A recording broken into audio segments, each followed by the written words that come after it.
Hola a todos y bienvenidos a una nueva entrevista. Ya sabéis que estoy haciendo esta sección que se llama literalmente con Zona Value TV.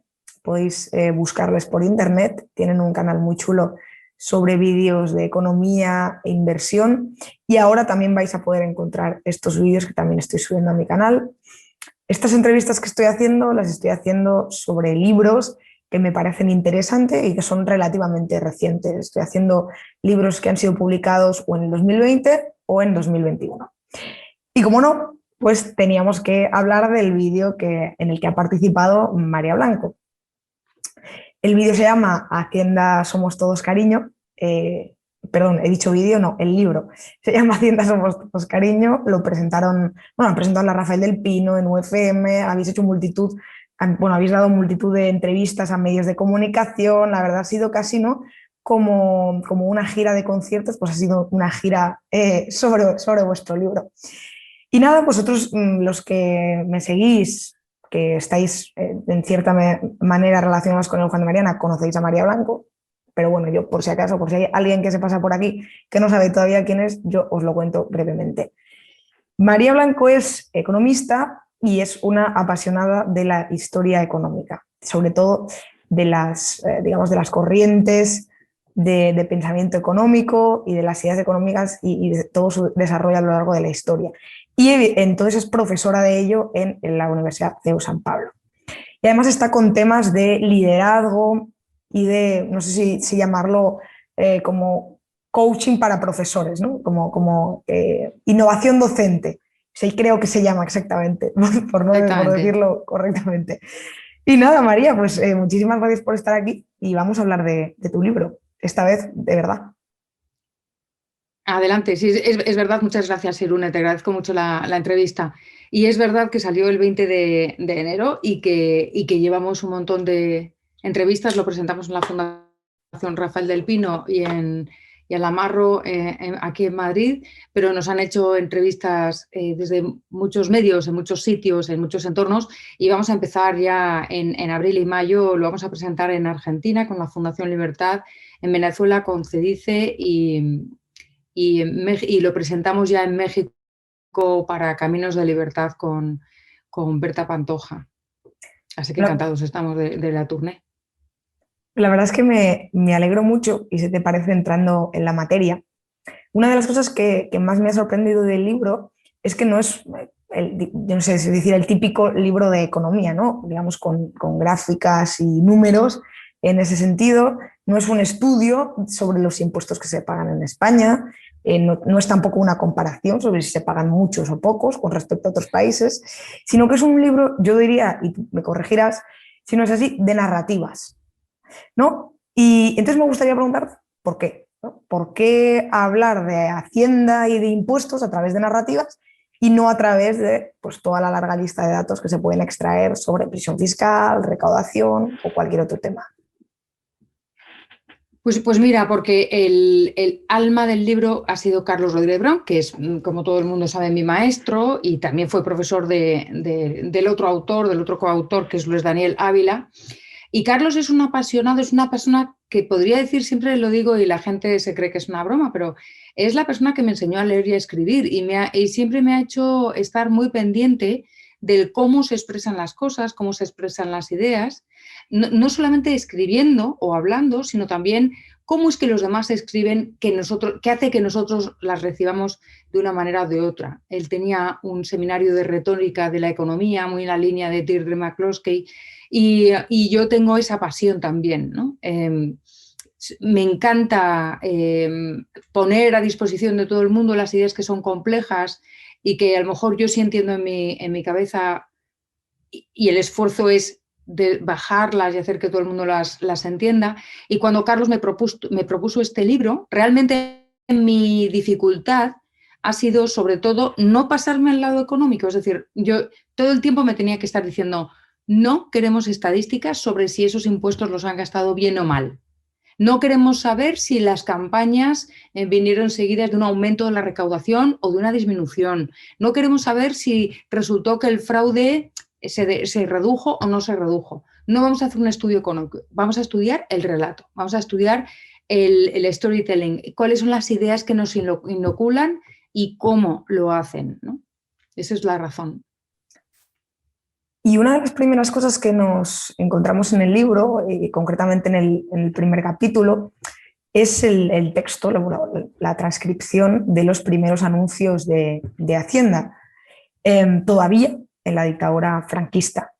La idea fuerza de esos anuncios, y que además yo creo que ha recibido una aceptación mayoritaria y probablemente pues sigue gozando de esa aceptación mayoritaria, es algo que, bueno, a veces incluso choca, ¿no?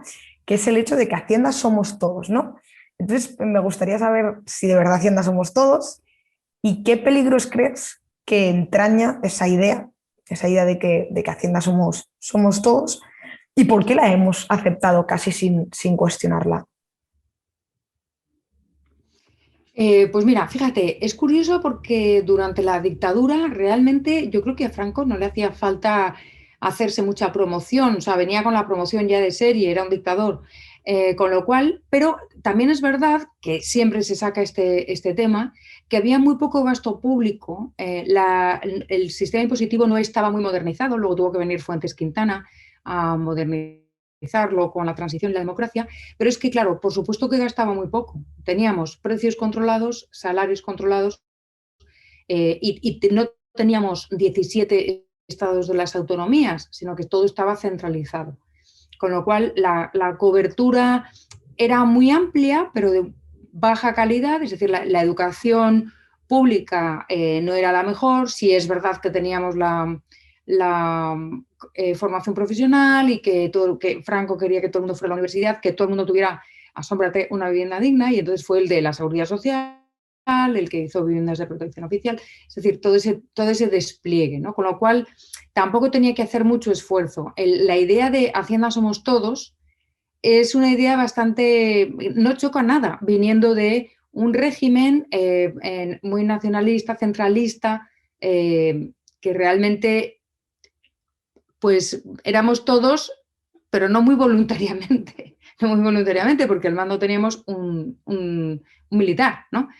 Con lo cual, pues si ya el Estado tiene el monopolio de las armas, pues imagínate, ¿no? Que tampoco estoy diciendo que a partir de los 60, con el desarrollismo, esto fuera como vivir en una checa o en un campo de concentración, no, al revés, y cada vez se fueron abriendo más libertades, etcétera, pero siempre era un privilegio que te otorgaba la autoridad. O sea, las libertades que había eran concesiones que su gracia tenía a bien darte, ¿no? ¿Qué pasa cuando llega la democracia? Llega la democracia con la crisis del 73 y del 78, Franco muere en el 75, con lo cual había inflación por las nubes en todo el mundo, crisis mundial, crisis del petróleo. Nosotros, en el momento en que soltamos los precios y los salarios, los sindicatos reivindican que se suban los salarios, los precios están subiendo ya de por sí debido a la crisis del petróleo, y es necesaria una reestructuración de los impuestos, ¿no? Y entonces es cuando de verdad el Estado, me da igual el gobierno, me da igual el partido, el Estado empieza a desplegar. No es que no lo hiciera con Franco, pero es que no le hacía tampoco falta, empieza a desplegar estas campañas para meternos en la cabeza, para concienciarnos de que tenemos que pagar, no pagar está mal, pagamos porque, de hecho, una de las primeras campañas de la democracia era Hacienda, ahora sí que somos todos. Como diciendo, antes éramos todos, pero de mentirijilla. Ahora sí, ahora pues ya tenemos la democracia y tenemos un estado de autonomías, ya estamos todos, ¿no? Antes como si Franco gobernara solamente para una parte de la población. Bueno, y como de aquellos polvos, estos lodos, ¿no? Yo creo que la idea hermana de que Hacienda somos todos es que el dinero público no es de nadie, ¿no? Que es lo que no sé si fue la ministra... la de los ERE, o fue Calvo, no sé si fue la vicepresidenta. Yo creo que fue Carmen Calvo.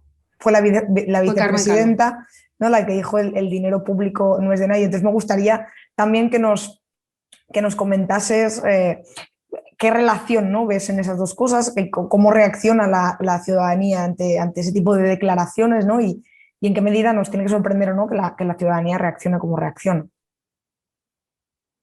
Yo creo que la ciudadanía no reacciona. Carlos Rodríguez Brown siempre dice bueno, que cuando entramos en la Comunidad Económica Europea, entonces que era la Unión Europea, que es verdad que Concha Velasco salió en el programa del 31 de diciembre, en la gala de fin de año, cantando que viva el IVA y que eso sería impensable hoy en día y que eso es un avance, y tiene toda la razón. Pero yo creo que protestamos poco por los impuestos, protestamos muy poco. Sí hubo en Andalucía por el impuesto de sucesiones, que es una barbaridad, pero creo que nos vamos creyendo cada vez más que el dinero de los impuestos no es, o sea, que el dinero que tú ganas es que es peor. Porque la idea es que el dinero que tú ganas, la riqueza que tú generas, el resultado de tu esfuerzo, realmente no es tuyo. Es tuyo hasta un punto que sea justo, y ese punto que sea justo lo decide el Estado. Con lo cual, quien te consiente recibir el resultado de tu esfuerzo, las herencias, todo lo que tienes, te lo consiente el Estado, que es muy similar a la actitud de Franco, ¿no? Si nos damos cuenta. Y lo sorprendente, lo que funciona ahora es precisamente esas ideas de es por tu bien, esto en realidad no es de todos, o sea, al revés, esto es de todos, o sea, no es de nadie, no es tuyo, el dinero público no, está ahí, es un dinero como si nos hubiéramos ido de vacaciones y hubiéramos hecho una porra para pagar las copas, ¿no? Una cosa así. Y es muchísimo más serio, es muchísimo más serio. Y los españoles no rendimos cuentas porque nos da miedo que nos acusen de ser egoístas o de ser poco sociales. A un español le dices que es poco social y se preocupa poco por los pobres y le da un subvención. No puede soportarlo. Y yo creo que tenemos muchísimos complejos en ese sentido. Pero es curioso, como tú dices, ¿no? Que parece que muchas veces hay impuestos que son percibidos como más justos o menos injustos, ¿no? que otros. Y no sé muy bien por qué es, y no sé si habéis reflexionado alrededor de eso también vosotros. Sí, por supuesto, por supuesto. El impuesto más popular es el de los ricos. Los ricos son malos por nacimiento. O sea, cualquier persona, menos ellos. Quiero decir, menos los que sobrevienen ricos, ¿no? Los que de repente ascienden, estaba pensando en gente que tiene un chalet en la Navata, por ejemplo, o cosas de esas, ¿no? O sea, quienes se enriquecen a costa de pertenecer a un chiringuito de estos o estar en política, etcétera, no se dan cuenta que ¿cuál es el punto? O sea, ¿a partir de cuánto dinero tengo que ganar para empezar a ser malo? Porque lo que nos vienen transmitiendo todo el tiempo es que el ser rico está mal, ¿no? Y además, yo he hablado de esto con algunas personas muy de izquierdas y te dicen, no, ser rico no está mal siempre y cuando cumplas con la sociedad, que es el eslogan favorito de la socialdemocracia, ya no de la izquierda, sino de la derecha también, de la derecha socialista también, ¿no? Cumple con la sociedad. Entonces, si eres rico y cumples con la sociedad, te perdonan, pero te perdonan. O sea, es algo que estás siempre ahí teniendo que demostrar tu virtud como si fueras una doncella, ¿no? Que rodeada de hombres y tienes que estar permanentemente demostrando que a ti no te ha puesto encima la mano nadie, ¿no? Es una cosa así. Entonces, esos son los impuestos todos los que apuntan a los ricos. Por ejemplo, el impuesto sobre la renta está mal, excepto si te convencen de que las subidas van a afectar solo a las rentas altas. Al final, de lo que se trata es de que las personas ricas son ciudadanos de segunda, porque no solamente son los que no están consumiendo bienes y servicios públicos, aunque los están pagando, y entonces pagan doble, pagan los impuestos que financian los servicios públicos, pero además pagan sus servicios privados de sanidad, de educación o de cualquier otra cosa, sino que además se ven señalados moralmente si no pagan cada vez más. Entonces, a ellos se les puede confiscar su propiedad y a los demás no. Con lo cual, a lo que vamos o lo que estamos viviendo es un sistema donde no se respeta la propiedad privada y se confisca a través de los impuestos y se señala como inmoral el ánimo de lucro, excepto si pides perdón y pagas tu penitencia. O sea, es una especie de inquisición fiscal brutal, ¿no? Por ejemplo, cuando salió el libro, acababa de suceder, pero vamos, a los 2 días, el tema del Rubius, Andorra y todo esto. Sí, eso te quería preguntar Y también. siempre, claro, o sea, pues siempre digo, o sea, si cualquier joven, pues no sé, Roma Gallardo, el Rubius, el otro, todos los que están en Andorra, dijeran, nos vamos a Andorra a trabajar, de lo que sea, les parecería fenomenal. Pero ahora les parece mal incluso que Andorra, el gobierno andorrano o que los empresarios andorranos estén creando una torre para que estén allí todos los youtubers. A mí me parece una idea sensacional, sensacional. Y me parece genial que les den facilidades para que vayan y que residan allí. Yo, lo que me encantaría que eso se hiciera, por ejemplo, en Extremadura. En Extremadura, que es una región muy golpeada y que no termina de salir adelante, pues que fuera un hub para todos los nómadas digitales, etcétera, ¿no? Pero eso no vale. Si fueran emigrantes que van para trabajar, entonces sí. Entonces sí entendemos que no tienen más remedio y que está bien que busquen su camino. Entonces no, nadie dice, hay que ver los emigrantes, hay que ver estos niños que se van a trabajar fuera, que han estado ahí educándose en la educación pública y ahora van a irse a trabajar fuera, que se queden y que se fastidien, ¿no? Que es un poco esta idea de que se fastidien porque se tienen que ir. Y además se van utilizando las carreteras, esto lo he oído yo a un presentador muy famoso de Cuatro. Se van utilizando las carreteras españolas, que dices ya, o sea, es que sus padres y sus abuelos también han pagado impuestos por esas carreteras. Entonces, llega un momento de una locura que es una especie de paranoia social, una neurosis que tienen contra la gente que proclama que quiere pagar menos impuestos. Totalmente. Por ir avanzando a lo largo del libro, otra narrativa de la que os hacéis eco es el hecho de, bueno, yo creo que estábamos hablando ya de ello, la demonización, ¿no? Tanto del que busca las formas de pagar menos, ¿no? Sean legales o no. En este caso tú comentabas la de irse a vivir a Andorra y es perfectamente legal, como directamente el que migra o incluso deslocaliza su empresa, ¿no? Que eso, pues ahí evidentemente la gente tiene más problemas, ¿no? Con la deslocalización de empresas. Entonces, creo que esta frase la decís literal en el libro, ¿no? Que parece que los únicos impuestos malos son los que no se pagan. Pero ¿tú crees que hay verdaderamente infiernos fiscales que justifican la aparición de estos refugios que algunos llaman paraísos fiscales? Sí, claramente. No solamente generan la aparición de estos paraísos fiscales, sino que también generan por la parte de abajo, o sea, por la parte de arriba, generan los paraísos fiscales donde el que puede se va, pero y el que no puede, pues el que no puede se sale de la economía formal y se pasa a la economía informal. Es decir, unos impuestos tan altos que impiden la actividad económica como estamos viendo. Mira los países donde hay más economía sumergida. Son países donde es imposible, no se puede tener una actividad normal sin pagar licencias. En sitios como México, por ejemplo, son las mordidas, pero en España, que a lo mejor no llega la corrupción a ese nivel, lo que pagas son impuestos. O sea, lo que pagas es todo pagos al Estado. Me da igual que sea impuestos, cuotas, licencias, etcétera. Estás desembolsando una cantidad de dinero y luego contrata gente. Entonces ya pasamos al nivel 2, que es ya el mercado de trabajo con todo lo que implica, ¿no? Entonces, yo entiendo que la gente deslocalice sus empresas y se vaya a un sitio donde sea menos oneroso tener una empresa. Es decir, tú fíjate que de lo que estamos hablando es de que se corta, se arranca de cuajo el espíritu empresarial, especialmente en los jóvenes. Y yo cada vez tengo más amigos que se van fuera, o sea, amigos muy jovencitos que, o no tan jovencitos, que dicen, mira, es que en Madrid no puedo. Entonces me voy a República Checa o me voy a Irlanda, donde montar una empresa es más fácil, no te fríen tanto impuestos. Entonces, ¿qué es lo que se hace? En vez de plantearse, ¿qué tengo que hacer para que no se vayan? A mí me gustaría que el Rubius pagara impuestos aquí.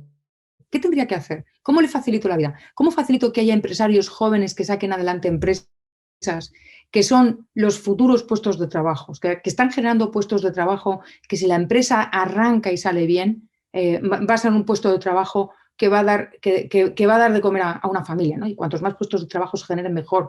En un país donde el principal problema desde hace décadas es el desempleo, el hacer eso es pues echar sal a la posibilidad de la creación de empleo en nuestro país. Como no quieren asumir esa culpa, que es suya exclusivamente, es la culpa de quienes ahogan a los ahorradores y a los inversores y además proponen como alternativa el hacerles dependientes, ¿no? Pues yo te voy a dar una renta de emancipación para que tú, joven de 25 años, no tengas que vivir con papá y mamá. No quiero vivir con papá y mamá, pero no quiero que depender del gobierno toda mi vida hasta que encuentre un trabajo que compense esa ayuda que me dan. Yo lo que quiero es montar mi empresa, no tener que irme, no tener que depender del Estado, sino poder desarrollarme allá donde quiera, ¿no? Entonces, para evitar esa culpa, lo que hacen es demonizan ya no al joven porque no tienen narices, pero sí, bueno, también, les llaman egoístas, pero sí al país. Qué país qué mala gente que son, que ofrecen impuestos muy bajos y entonces acuden a la gran falda debajo de la cual se esconden todos ellos, que es la armonización fiscal europea. Entonces, primero vino la armonización fiscal en España, y sobre todo que está generando, si ya en Madrid nos odian ya de por sí, ahora que además tenemos los bares abiertos, ¿no? Pues encima quieren bajar los impuestos las autoridades de la Comunidad de Madrid, ¡qué horror! Y no se dan cuenta que es la única manera de permitir que exista iniciativa empresarial y acabar con el desempleo. Entonces, después de la armonización nacional, llega la armonización europea. Pero claro, tú imagínate lo que significa eso. Tendríamos que tener los impuestos, a lo mejor, de otros países que tienen muchos más impuestos, pero que tienen muchos menos gastos. Entonces viviríamos muchísimo peor y nos iríamos de verdad todos. O sea, de verdad nos iríamos todos, ¿no? Entonces, y quería resaltar una cosa de lo que estábamos hablando en la anterior pregunta. Acaba de salir un estudio muy interesante del Instituto de Estudios Económicos y tiene Benito Arruñada un capítulo, ¿no? Tiene un capítulo donde escribe y donde pone de manifiesto una cosa muy importante, ¿no? Sacan un índice de propiedad privada, un índice de propiedad privada, y resulta que España, sorpresa, está por debajo del índice del ranking de la Unión Europea, de la media de la Unión Europea, perdón, y tú miras quiénes son los que tienen más defensa de la propiedad privada, mejores derechos de propiedad, es un índice de derechos de propiedad, perdón, mejores derechos de propiedad, más defensa de la propiedad intelectual, mejores tal, y resulta que son Finlandia, Nueva Zelanda, Noruega, y dices, bueno, sí es verdad que tienen a lo mejor impuestos altos, pero también tienen otro tipo de incentivos que hace que por lo menos no se asfixia la empresarialidad, ¿no? Entonces, un mercado en España, laboral más flexible, entre otras cosas, ¿no?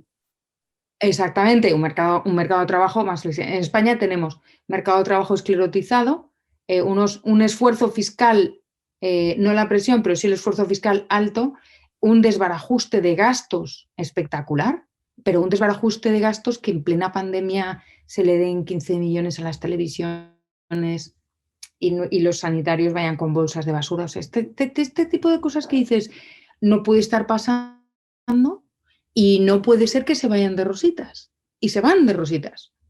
Entonces, por eso te decía al principio, creo que nadie hace nada por el tema de los impuestos. Por miedo, ¿eh?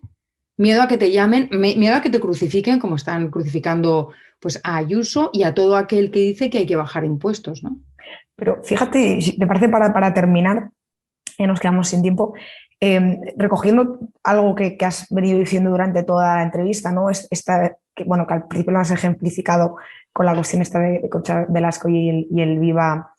Fíjate que yo creo que hemos llegado a un punto interesante en el que muchos candidatos o partidos políticos que quieren subir los impuestos tienen que maquillarlo de tal forma, por ejemplo, diciendo que no, que tranquilos, que solo van a subir los impuestos a los ricos, o ahora recientemente Gabilondo, que ha ido tirado a la basura el programa con el que se presentó a las anteriores autonómicas y ahora ha dicho que ya no los va a subir, sí que no. No, yo creo que en cierta medida igual eso es una pequeña victoria, ¿no?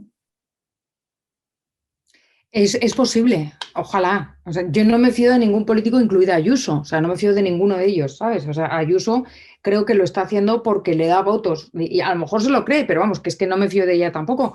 Pero desde luego, el hecho de que porque se presenta por Madrid, Gabilondo esté hablando de, bueno, en realidad no los voy a subir porque sabe que pierde votantes.